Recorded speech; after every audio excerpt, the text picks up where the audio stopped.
évoquer un chapitre d'histoire de troisième, Femmes et hommes dans la société des années 1950 aux années 1980.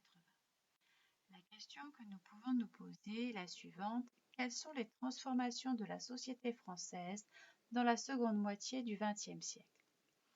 Tout d'abord, il s'agit d'une France du baby-boom. Quels sont les changements démographiques? On verra tout d'abord une croissance démographique inédite. Après la Seconde Guerre mondiale, la croissance démographique s'accélère avec une forte natalité et un recul de la mortalité. Il s'agit du baby-boom. Le baby-boom, c'est une période de forte natalité entre 1945 et 1965. À partir de 1965, il y a une baisse de la fécondité et une augmentation de l'espérance de vie, d'où un vieillissement de la population. Une autre caractéristique, c'est l'immigration en hausse. La France fait appel à une main-d'œuvre immigrée venue d'Europe du Sud, puis du Maghreb et de l'Afrique saharienne. L'arrivée des travailleurs étrangers, plus un fort exode rural, provoque un manque de logements, d'où l'apparition de bidonvilles. L'État lance un programme de construction d'HLM, HLM voulant dire habitation à loyer modéré. Suite à la crise économique en France à partir de 1974, l'État décide de fermer les frontières aux immigrés en 1974. Soit ils s'y installent définitivement, soit ils retournent dans leur pays. La deuxième caractéristique, c'est de la croissance à la dépression économique. Quelles sont les phases économiques en France de 1950 à 1980?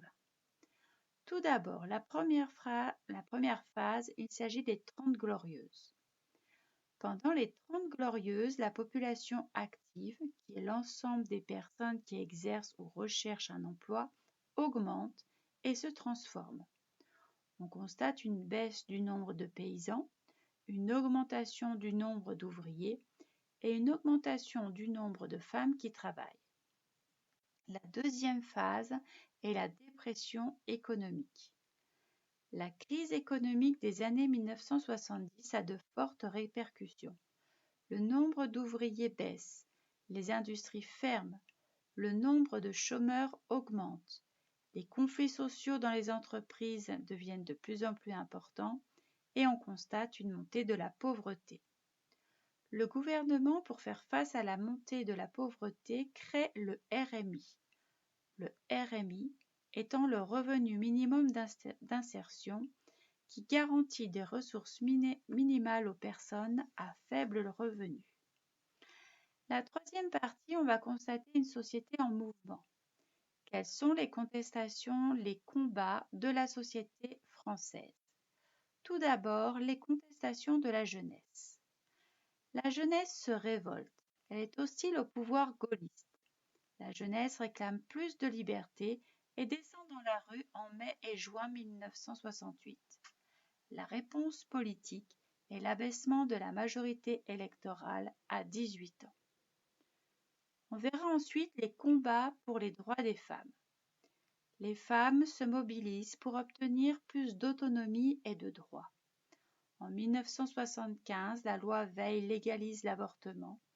En 1983, la loi Roudy pour lutter contre les inégalités salariales et professionnelles entre les hommes et les femmes.